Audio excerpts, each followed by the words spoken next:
네, 불법 정치자금 수수 의혹을 받는 국민의힘 하영재 의원에 대한 체포 동의안이 어제 국회 본회의에서 결국 가결됐습니다. 최근 이재명 대표와 노웅래 의원의 체포 동의안이 잇따라 부결된 상황이라서 여야의 신경전이 거센데요.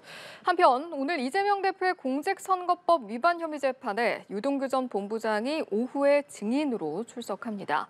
대장동 사건 의혹이 불거진 이후 처음으로 두 사람이 법정에서 대면하는데요. 관련 내용과 함께 정치권 이슈들 자세히 짚어보겠습니다. 이종근 시사평론가, 김수영 전 양천구청장 두 분 나오셨습니다. 어서 오십시오. 안녕하십니까? 네, 안녕하십니까? 네, 어제 표결에 붙여졌던 국민의힘 하영재 의원에 대한 체포 동의안 결과가 굉장히 관심을 모았고 특히 민주당이 어떤 결정을 할 것인가에 대한 주목도도 굉장히 컸습니다.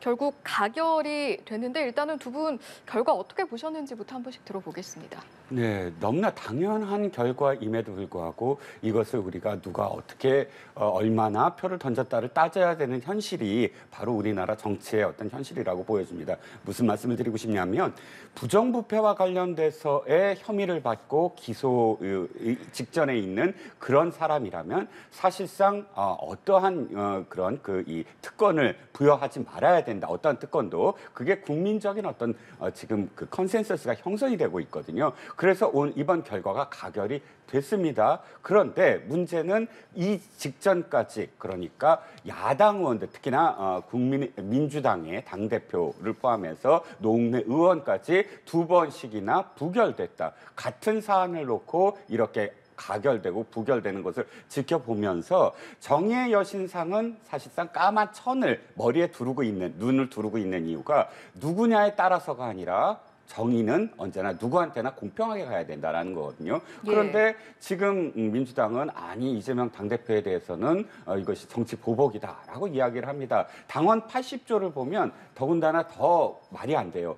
당원 80조에 이렇게 돼 있습니다. 부정부패와 관련돼서 혐의를 받고 기소를 당한 사람은 당직을 내려놔야 된다. 이렇게 돼 있는데 예외 조항이 있습니다. 정치 보복인 경우는 예외다. 그런데요, 우리가 보통 규칙이나 규정이나 법을 만들 때 예외 조항은 더 사실은 적확하고 특정해야 돼요. 그렇지 않습니까? 우리가 부정부패라는 특정한 사안을 딱 놨는데 예외 조항은 굉장히 포괄적으로 넣어놨어요. 정치 보복. 아니 이게 굉장히 이게 특정한 게 아니잖아요. 굉장히 애매하잖아요. 그럼 앞으로 어떻게 되냐면 야당 의원들은 다 이렇게 주장할 겁니다. 부정부패가 아니라 어떤 혐의를 받더라도 정치보복입니다. 그리고 다 빠져나갈 구멍을 다 만들었어요. 그 국민들이 어떻게 보겠습니까? 그러니까 이번에 가결된 건 너무 당연한데 민주당이 지금 보니까 한 40표 정도 최소 40명 정도가 지금 가결을 한 거 보입니다. 한 것으로 보입니다. 여기에 부결을 던진 민주당 의원들의 심정. 그러니까 앞으로 민주당 아까 그 이재명 당대표에게 또다시 체포 동의안이 오면 그때도 부결해야 되니까 지금도 부결해야지라는 마음으로 하셨을까 되게 궁금합니다. 예, 알겠습니다. 사실은 이제 어제 표결이 무기명 비밀 투표로 이루어지다 보니 정확한 수치에 대해서는 확인은 할 수 없습니다만 지금 자막으로도 전해드렸는데 의원 281명 중에 제적 중에 찬성이 160표, 반대 99표, 기권이 22표가 나왔고요. 본회의 참석한 국민의힘 의원이 104명이었습니다. 그리고 하영재 의원을 제외한 103명이 모두 찬성을 했다라고 가정을 했을 때, 그랬을 때 말씀하신 민주당 의원 최소 40명 이상이 찬성표를 던진 게 아니냐, 이게 추산되는 상황이거든요. 네, 정말 민주당으로 봐서는 굉장히 좀 난감한 상황이었을 겁니다. 당연히 가결을 갈 수밖에 없는 사안이고 내용도 국민들이 봤을 때 정말 납득하기 어려운 그런 국회의원들의 전형적인 또 비리이기도 하죠. 그렇기 때문에 가결을 갈 수밖에 없는데 민주당 입장에서는 가결을 해도 부결이 돼도 욕을 먹을 수밖에 없는 그런 상황입니다. 그래서 참 어려운 결정들을 했다라는 생각이 드는데요. 그러기 때문에 당론 얘기할 필요도 없이 각자의 판단에 맡겼습니다. 이재명 대표 그때도 투표할 때 당론으로 정하지 않고 각자의 양심에 맡기겠다라고 했기 때문에 기권하신 분도 있고 또 실제로 부결이 아니라 가결적으로 표를 던지신 분도 있다는 거 아닙니까? 그러기 때문에 민주당으로서는 참 난감한 상황이고 다음 또 만약에 또다시 이재명 대표에 대해서 이런 상황이 온다고 했을 때 그때는 정말 그 민주당 내부적으로 굉장히 내용을 겪지 않을까라는 생각이 들고요. 저 개인적으로는 이재명 대표께서 좀 당당하게 좀 정면 돌파하는 것도 좀 필요하겠다. 이제는 좀 그런 생각도 듭니다. 당당하게 네. 정면 돌파했으면 좋겠다라고 말씀해 주셨는데 네. 어제 가결 이후 이제 나가면서 취재진의 질문에는 네. 특별한 대답은 없었던 것으로 보입니다. 네, 저는 그것도 좀 사실 좀 당당하게 말씀하셨으면 좋겠어요. 그렇습니까? 그 사안과 이 사안은 다르다. 이재명 대표에 대해서는 누가 봐도 사실은 많은 국민들이 봤을 때 검찰 측에서 샅샅이 다 뒤져가지고 그래서 기소도 하고 지금 그렇게 가는 상황들이 아닙니까? 정말 뭐 성남 FC부터 시작해서 대장동부터 시작해서 성남 FC, 백현동 뭐 하다못해 십몇 년 전에 있는 위증 교사까지 요즘에 최근에 또 그 얘기도 나오더만요.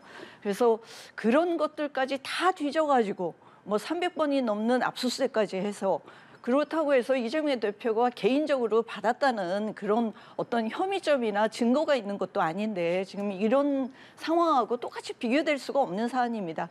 밖에서 봤을 때는 정말 뭐 같은 내용인 것처럼 그렇게 국민들은 생각하실지 모르겠는데 안으로 보면 하영재 의원 건과 이재명 대표 건은 다르다라는 거고요. 또 그거를 민주당 의원들도 다 알고 계신 거고 그거를 이재명 대표께서 좀 당당하게 말씀을 피하실 것이 아니라 당당하게 얘기했으면 좋았을 거 그랬다라는 생각이 예. 듭니다. 오히려 당당하게 의견을 피력하는 게 좋았을 것이다라는 말씀이셨는데 민주당에서는 이제 실제로 구청장께서 말씀하신 것처럼 앞서 이제 노웅래 의원 그리고 이재명 대표가 부결됐기 때문에 민주당이 좀 부담을 느낄 것 같다라는 상황이었는데 이번에 가결이 되자 사실은 건 자체가 좀 다른 건이다라는 입장을 내고 있습니다. 동의하십니까? 국민들이 그걸 동의할 수가 있을까요? 다시 들여다보면 구청장님께서 말씀하신 그 내용들이 과연 이 검찰이 무리하게 수사를 해서 이렇게 됐을까라는 겁니다. 검찰이 기소를 해서 무죄로 나오는 그런 이 퍼센티지를 한번 조사를 해보면 실제로 데이터가 이렇게 나옵니다. 검찰이 기소를 했을 때 유죄일 확률이 거의 90%가 가깝다는 거예요. 이건 무슨 뜻이냐면 검찰이 그만큼 공소 유지를 할 수 있는 건에 대해서 기소를 한다. 충분한 증거와 충분한 법정 다툼에서 법정 공방에서 이길 수 있는 그런 여러 가지 어떤 상황들을 정밀하게 체크한 다음에 기소를 한다는 거예요. 그렇기 때문에 당원 당규에 민주당 당원 당규에 부정부패와 관련돼서 기소됐을 때 당직을 내려놓는다. 그 기소에 대한 사실 그 이전까지의 그 컨센서스가 이미 거의 어느 정도는 혐의가 입증이 되는구나. 검찰이 기소했을 때 그렇게 지금까지는 우리가 느껴왔어요. 그런데 이렇게 조국 사태를 비롯해서 특정한 그런 어떤 팬덤 있는 정치인들이 기소당하는 사태가 벌어지자 바로 기소는 뭐 무죄 추정 아니냐로 바뀌고 1심에 나와도 3심까지 가야 된다 바뀌고 대법원에서 확정이 되더라도 나는 무죄다라고 주장하는 김경수 도지사의 사건까지 나옵니다. 이렇게 되면 도대체 사법에 대한 어떤 이 신뢰를 무너뜨리는 그런 정치가 무너뜨리는 어떤 결과라고 보고요. 예. 지금 주장하시는 대로 그것이 별개일까? 물론 지금 하영재 의원은 약간이 아니라 대단히 구악입니다. 그러니까 뭐 선거 이 지역 사무소를 뭐 운영하기 위해서 운영비를 갖고 온다든지 이런 거 다 사실 옛날 지구당 그래서 지구당 사무실을 없앴거든요. 정치자금법 새로 만들어서. 그런데 그럼에도 불구하고 그런 핑계를 대고 지역에서 지자체장이나 혹은 그 구의원들이나 시의원들한테 돈을 그렇게 타내는 것 굉장히 구악입니다. 하지만 거기에 견주어서 그렇다면 이재명 당대표가 과연 정말 떳떳할 수 있을까? 이재명 당대표의 논문에도 나와 있듯이 지방자치단체에서 개발이 있는 지역, 특히 개발의 어떤 그런 이 성과가 있어야 되는 지역에서 특별히 지자체단체장들이 그렇게 부정부패를 많이 저지른 것에 대해서 엄단해야 된다라는 취지의 논문을 스스로 쓰셨잖아요. 그렇다면 자신이 어쨌든 책임이 있는 부분에 대해서 책임지지 아니하고 모두 다 그 책임은 부하, 그러니까 그 밑에 있는 직원들한테 돌리고 나는 공만 취하겠다라는 태도가 과연 정말 올바른 태도인가를 다시 생각할 수밖에 없다는 예. 겁니다. 어제 결과 발표 이후에 이제 일각에서는 아무래도 검찰이 이 대표에 대해서 추가로 후속 수사하는 내용이 있다 보니 혹시나 이후에 추가 체포동의안이 표결되는 상황이 발생했을 경우 민주당 그리고 이 대표에게 부담이 되지 않겠느냐 이런 목소리도 있습니다. 네, 뭐 아까도 말씀드렸지만 그런 상황이 온다면 부담이 될 수밖에 없죠. 사실 뭐 이재명 대표 사안과 하영재 의원 사안은 정말 내용적으로는 저는 다르다고 생각을 하고 또 민주당 의원들도 다 그렇게 생각을 합니다. 하지만 이제 또 그러면은 노웅래 의원 건은 어떠냐라고 하면 사실 할 말이 없습니다. 당시에 민주당 의원들도 대체적으로는 노웅래 의원 건도 이것도 부결시켜서는 안 된다라는 그런 컨센서스는 있었는데 사실 당일날 그때 이제 처음으로 한동훈 장관님이 시시콜콜 뭐 부스럭거리 돈봉투 부스럭거리는 소리까지 하지 않았던 이제 그런 발언들을 들으면서 굉장히 이제 감정적으로도 그렇고 한동훈 장관이 도발을 한 거 아니냐라는 얘기까지 있었습니다. 이제 그런 게 영향을 미쳤다고 생각을 하고요. 민주당 의원들은 그런 건건이 사안에 대해서 자율적으로 투표를 하실 거라고 봅니다. 다만 이제 민주당의 입장에서 이재명 대표 사안에 대해서 다시 한번 이제 그렇게 국회로 다시 넘어오게 된다고 하면 민주당 의원들은 다시 한번 좀 논란이 있을 것 같고요. 예. 그럴 때 이재명 대표의 그 좀 결심 이런 것들도 좀 필요하지 않을까. 그렇게 생각을 합니다. 이거는 저 개인적인 생각입니다. 민주당 예. 의원들이 다 그렇게 생각하고 있는지는 잘 모르겠습니다. 예, 결심이라고 말씀하시면 이제 그 전과의 판단과는 조금 네네. 다른 방향으로 생각해봐야 된다는 네네. 말씀이십니까? 그렇습니다. 알겠습니다. 자, 이 대표의 체포동의안 이야기를 했는데 이제 뭐 앞서 잠시 언급을 했습니다만 어제 하영재 의원에 대한 표결 이후 가결된 상황에서 취재진의 질문에 큰 답변 없이 이제 묵묵답으로 이제 지나가게 되는데 그렇다면 이재명 대표 오늘도 이제 재판에 출석한 상황인데 앞으로의 대응 전략에는 좀 변함이 없겠습니까? 이재명 대표가 당직을 쇄신하겠다 하면서 사무총장을 제외한 모든 당직을 전부 다 교체를 한 것을 보고 제가 느낀 건 이 대표는 물러날 생각이 없구나. 그리고 영장실질심사를 받을 생각이 없구나. 두 가지를 느꼈어요. 만약에 당당하게 지금 조 구청장님 표현처럼 그렇게 할 요량이 있으시다면 사실 당직 개편까지도 갈 필요가 없거든요. 그것도 당당하게 하면 됩니다. 왜냐하면 자신이 언제나 주장하듯이 지금 300번에 걸쳐서 이 압수수색을 당했다 또는 뭐 검찰이 무리하게 탁탁 털었다. 그래서 누가 보더라도 이것은 소설이다. 이런 일관된 주장을 하고 계시지 않습니까? 그건 판사도 너무나 정확하게 판단을 할 거라는 거예요. 그렇다면 그렇게 주장했던 걸 판사 앞에서 당당하게 이거 맞지 않느냐라고 하고 실질심사를 받으면 당연히 기각이 나올 거고 자신의 어떤 그런 판단대로라면 그렇다면 떳떳하게 당대표직을 더욱더 확실하게 수행을 할 건데 이것을 당직을 교체한다 하면서 설득을 하면서 계속 가는 건 이 상황 그대로 가서 나는 절대로 구속당할 마음이 없다. 그러니까 영장 실질심사를 받을 마음이 없다. 불기소로 계속 한다 해서 재판을 받는 것을 택하겠다라는 그런 일관된 모습이거든요. 그래서 저는 굉장히 좀 딱하다라는 느낌이 왜냐하면 그 공당의 대표시잖아요. 지금 구청장님도 계속 사실 지적을 해주시지만 공당의 대표한테 기자가 가서 어떤 질문도 할 수 있어야 돼요. 그럼 그 질문을 회피한다고 한다면 대표로서 회피하는 거잖아요. 혐의를 받고 있는 하나의 혐의자, 기소된 피의자가 아니고. 근데 대표로서의 어떤 그런 해야 될 일을 지금 자신의 문제 때문에 회피하고 있다. 이렇게 보여지는 거죠. 그래서 예. 참 딱한 어떤 지금 지경에 이르렀다는 생각이 듭니다. 예. 주호영 원내대표가 이제 어제 결과가 발표된 이후에 민주당이 대선 때 기회가 있을 때마다 특권을 좀 내려놓겠다 이런 이야기를 했는데 지키지 않았다. 그런데 국민의힘은 지켰다, 약속을 지켰다 이런 언급을 내놓기도 했는데 어떻게 들으셨나요? 예, 저는 좀 그런 지점에서 국민의힘도 물론 다 그렇게 할 수 있습니다. 뭐 불체포 특권을 내려놓겠다 50여 명이 서명도 하고 그럴 수 있는데 정말 그 눈치를 참 많이 보는구나. 하영재 의원이 홍준표 의원의 비서실장 출신이잖아요. 그리고 당으로 봐서는 친윤계의 뭐 핵심이라고 그럴까요? 그렇진 않습니다. 거의 이제 뭐 비주류이고 그래서 정말 어찌 보면 차제에 이 하영재위원회 자리를 친윤계로 또 채워야 되겠다 이런 얘기들도 사실 정가에서는 좀 얘기가 나오고 있어요. 그래서 그런 모습들을 좀 보면서 뭐 마음 편하게 의원들이 한 50여 명 모여서 불체포 특권 내려놓자 서명도 하고 그렇게 하는데 그 뭐 정치가 또 그럴 수도 있겠구나라는 생각은 좀 듭니다. 이제 다만 어찌됐든 좀 그런 움직임은 저는 불체포 특권을 내려놓는다는 거는 뭐 그 국민의힘뿐만이 아니라 민주당 의원들도 다수가 많이 동의를 하고 있는 겁니다. 예. 이재명 대표도 마찬가지였었고요. 다만 지금 작금의 상황이 이재명 대표에게 이재명 사건을 보고 오는 것이 아니라 사람을 보고 계속해서 뭐 별건의 수사들을 계속하는 것들에 대해서 국민들이 보기에도 이거는 공정하지 못하다라고 생각하는 것이 문제다. 저는 그렇게 봅니다. 예, 알겠습니다.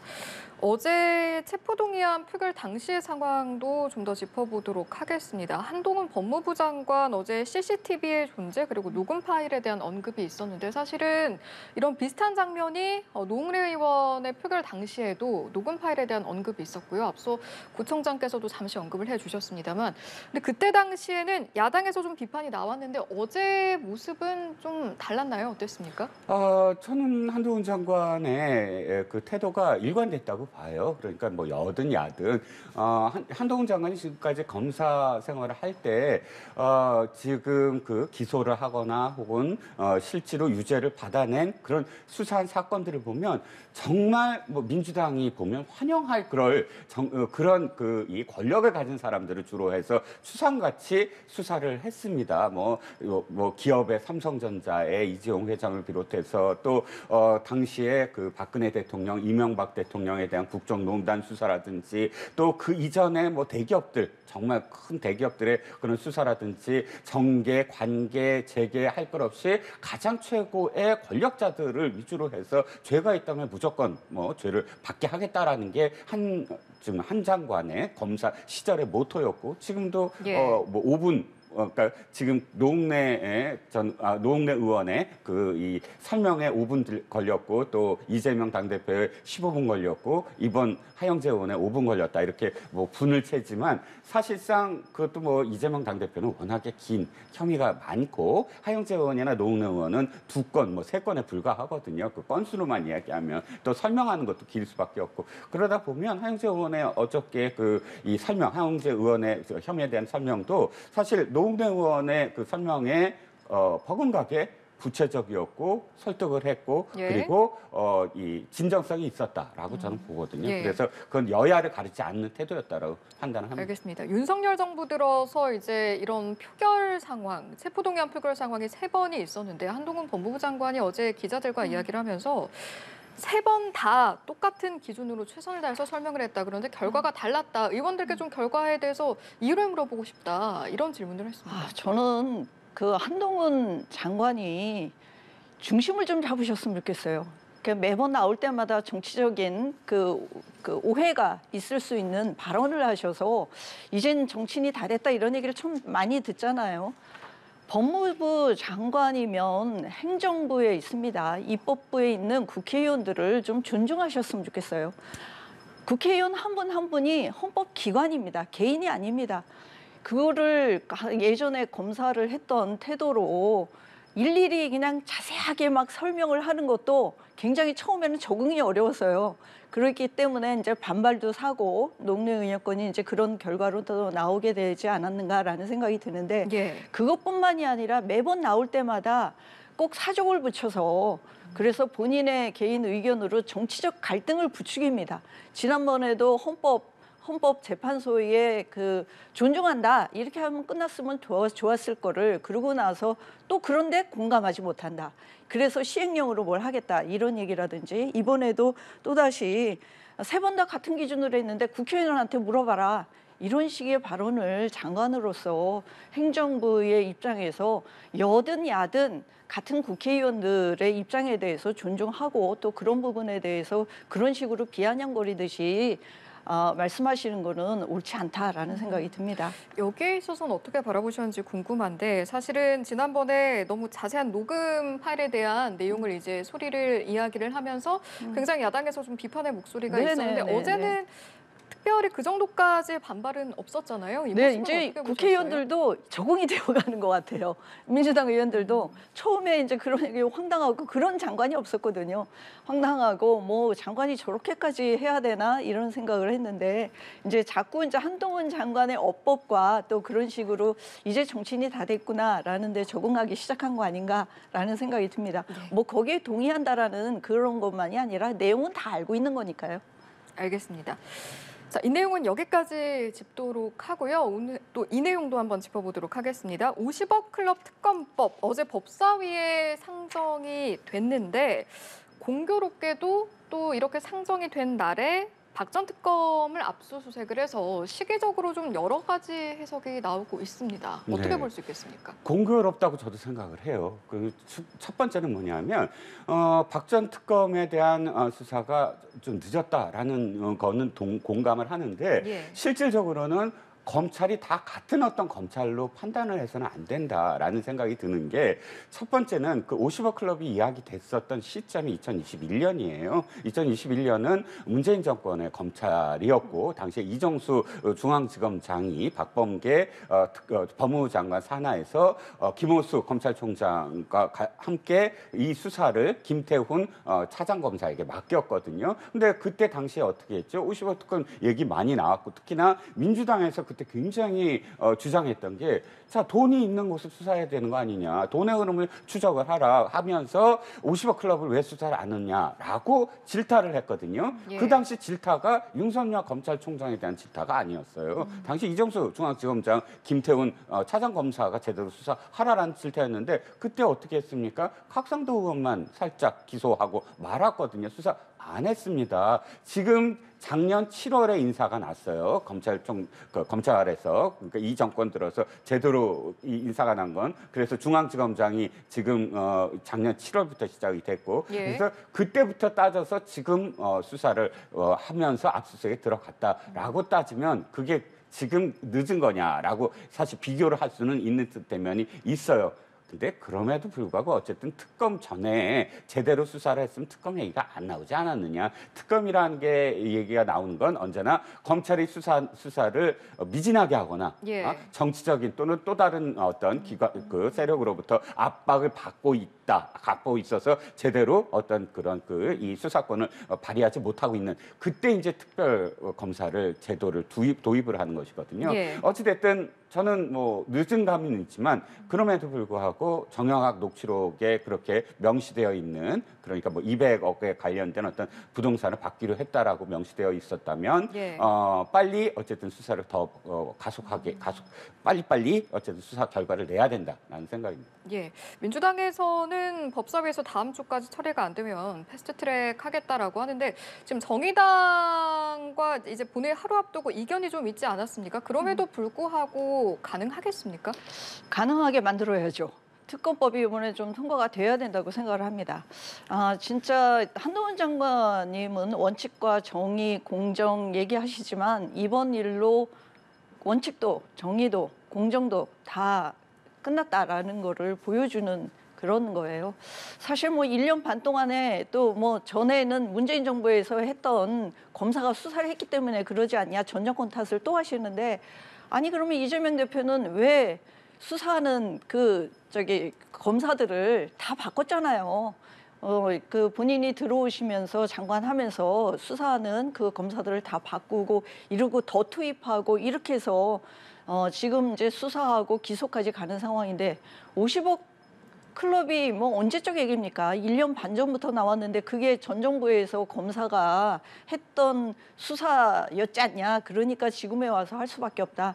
이게 공교로운 게 아니라 50억 클럽 특검법을 발의를 하고 그런 게 예. 지금 통과되는 시점이기 때문에 그렇게 하고 있는 거고요. 정의당하고의 관계는 좀 신뢰 관계가 조금 더 있어야 된다고 생각합니다. 민주당과 더 소통하고 협의를 해서 국민들이 또 바라는 바이기도 하고 예. 어찌됐든 협의해서 50억 특검법이 통과될 수 있도록 하는 것이 민주당으로 봐서는 굉장히 중요한 과제라고 생각을 합니다. 알겠습니다. 이어서 이재명 대표 이야기도 해보겠습니다. 오늘 허위사실 공표 혐의로 재판을 받기 위해서 법원에 세 번째로 출석을 했고, 그런데 지금 더 주목을 받는 것이 오늘 처음으로 유동규 전 본부장과 만나는 상황이 발생을 한다. 그래서 좀 유의미한 증언이 나올 것이냐, 이것도 굉장히 주목을 모으고 있는데요. 어떻습니까? 그렇죠. 두 가지겠죠. 하나는 유동규 증인의 입에서 지금까지 나오지 아니한 그야말로 김문기 처장을 알 수밖에 없는 어떤 정황이 유동규 증인의 입에서 또 다른 정황이 나올 것이냐라는 점이 이제 초점이고, 두 번째 초점은 그것이 나오든 안 나오든 유동규 전 본부장과 그다음에 이재명 당대표가 대면하고 있는데 이재명 당대표의 표정이 어떻게 변할 것인가. 오늘은 검찰의 질문만 있는 것으로 압니다. 4월 14일 날 반대 신문이 있어서 공박이 벌어지지는 않을 것 같아요. 오늘 이렇게 검찰의 질문에 대한 답변과 거기에 대한 어떤 반격은 4월 14일로 예정되어 있지만 그럼에도 불구하고 지금 처음으로 지금 대면하는 거 아닙니까? 그러면 이재명 당대표의 입장에서는 유동규 전 본부장의 입에서 이 모든 것들이 다 시작되지 않았습니까? 유동규 본부장이 폭로하기 시작하면서부터 남욱 변호사의 입장도 바뀌고 정영학 변호사의 입장도 바뀌고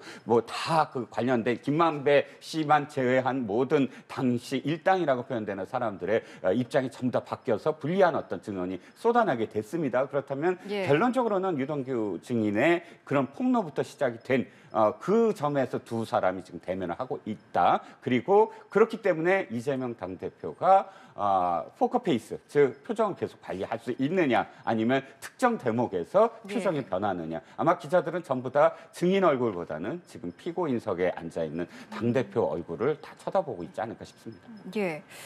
이 대표가 김 전 처장을 시장 재직 시절 알지 못했다고 허위 사실을 공표했다라는 게 지금 혐의인데, 지금 이 대표 측의 입장은 안다 모른다 이런 인식 자체가 주관적이다라는 것이고, 유 전 본부장은 출장을 본인도 동행을 했다. 그런데 동행을 했는데 모르는 사이일 수 있느냐, 이런 주장인 거거든요. 네네네. 그러니까 지금 중요한 거는 그걸 물어봤던 그 시점일 것 같아요. 지금이 아니라 지금 또 곰곰이 생각해 보면 알 수도 있습니다. 성남시장 시절에는 몰랐다. 누군지 이제 하위 직원이니까. 근데 경기도지사 이제 와서 이제 저희 대법원까지 간 또 그때도 이제 선거법 재판이 있었지 않았습니까? 그래서 곰곰이 재판을 준비하면서 김문기 처장하고 통화도 했다라는 걸로 봐서는 아예 몰랐다 이거는 아니었을 것 같아요. 다만 그 안다 모른다라고 하는 그 시점, 그걸 물어봤던 그 시점에 그거를 어떤 의미로 얘기했는가, 이거를 좀 가려야 될 일인 것 같고요. 유동규 전 본부장의 입장을 좀 사실은 저분이 도대체 뭘 믿고 저렇게 당당한가 이런 생각도 좀 듭니다. 거짓말을 좀 그만했으면 좋겠다, 이재명 대표에 대해서. 이재명 대표 입장에서는 또 그 얘기도 할 수 있을 것 같아요. 도리어 유동규 전 본부장 보고 거짓말 좀 그만했으면 좋겠다, 이런 얘기 할 수도 있지 않겠습니까? 그거는 상대적인 거고요. 다만 이제 공인이고 대표 입장에서 민주당의 대표 입장에서 개인을 그렇게 공격하지 못하기 때문에 그러지 않을까. 속으로는 아마 그런 생각을 할 것 같습니다. 유동규 본부장이 어떤 이유 때문에 저렇게 그 번복을 하게 됐는지 진술도 그러면서 적대감을 갖고 저렇게 하게 됐는지는 잘 모르겠습니다만 그것이 사실이냐 진실이냐 아니냐라는 것들도 사실 신빙성을 갖기는 좀 어렵다. 여러 가지 진술에서 봤을 때도 그렇고, 유동규 본부장의 그 진술이 재판부에서 어떻게 받아들여질지 좀 재판 과정을 좀 더 지켜봐야 될 것 같습니다. 유 전 본부장이 이제 오늘 재판에 출석을 하면서 이재명 대표를 가리켜 거짓말 좀 안 했으면 좋겠다라고 말한 것을 지금 이제 말씀을 해주신 건데, 그렇다면 사실은 유 전 본부장이 원래는 이 대표의 측근으로 분류가 됐던 인물인데 왜 지금의 상황에 이르렀을까라고 봤을 때 어떤 말씀 해주실 수 있겠습니까? 당시 기사를 제가 좀 찾아봤습니다. 파이낸셜 뉴스를 보면서 많은 어떤 언론에서 어떻게 적시를 하고 있냐면 정진상, 김용, 그다음에 유동규까지 최측근이다라는 기사가 당시 성남시장 시절에 그런 기사들이 많아요. 그래서 삼국지의 뭐 장비다, 장비 역할처럼 그런 사람이다라는 기사도 많고요. 그러면 상당히 가까운, 그러니까 측근이라고 이미 기사에 났을 정도로 성남시장 시절에 그랬는데 대외적으로 지금 이재명 경기지사가 이렇게 얘기합니다. 아유, 측근 아니에요. 정진상, 김용만, 김용 정도만 되면 측근이지요. 저 만약에 측근이었다면 사장시켰게요. 이렇게 표현을 합니다. 언론에 다 되고요. 그런데 제가 봤을 때 제가 아마 유동규 씨라도 정말 충격이었을 거예요. 왜냐하면 그 당시 부속돼 있는 상황이거든요. 그럼 부속돼 있는데 측근이 예. 아니다? 그러면 꼬리 자르기 하는 셈밖에 안 되거든요. 제가 아까도 말씀드렸지만 이재명 당대표의 지금의 가장 큰 문제는 예. 왜 여기까지 왔냐면 공은 다 자기가 당군 일의 최대 치적이라고 얘기하고 거기에 발생하는 모든 문제는 전부 다 소속된 사람들한테 돌리려는 것. 그래서 알겠습니다. 그 밑에 있는 사람들이 예. 분노를 할 수밖에 없다는 거죠. 예, 알겠습니다. 오늘 내용 여기까지 듣고 마무리하겠습니다. 오늘 이 시간은요, 이종근 시사평론가, 김수영 전 양천구청장과 함께 하겠습니다. 고맙습니다.